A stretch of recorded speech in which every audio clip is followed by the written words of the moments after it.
Now, this is the part of the story that gets hard because, like I said earlier, Barney had been this amazing, strong, stocky, just hardened person, probably about 250 pounds of just twisted steel.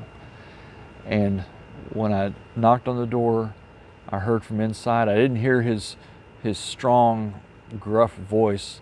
I heard, "Come in."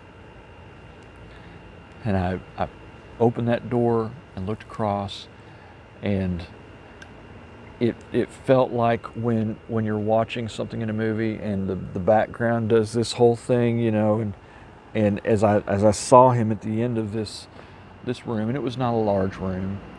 It was larger than a cell because it had a hospital bed in it, and it had a window at the foot of the hospital bed, so there was some natural light in there, but there were no other lights on. And I looked over and I saw my son in the faith, and Barney is there, and he's in bed, and he sits up and turns to look at me, and he is Oompa Loompa orange.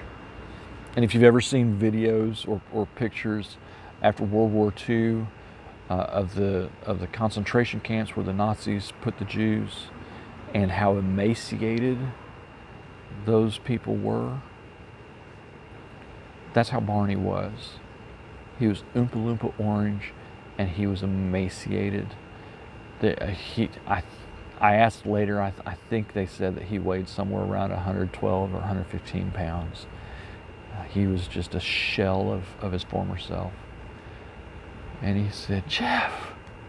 And I said, "Barney, what happened?"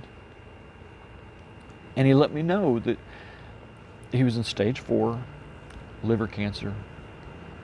He was not long for this world. And Barney, all of that talk from his childhood that had been programmed into him that he was a good for nothing, no account, he had been dwelling in that since the last time I'd seen him. And I felt so horrible that I had not been a good father figure to him. I had communion with me, and I asked him, I said, "Would you like to take communion?" He said, "Oh, I'm not worthy to do that. I'm not worthy. I've examined myself. I'm not worthy to do that." And I went over and I sat down, and for 2.5 hours, Barney and I talked about his condition and what God wanted to do for him.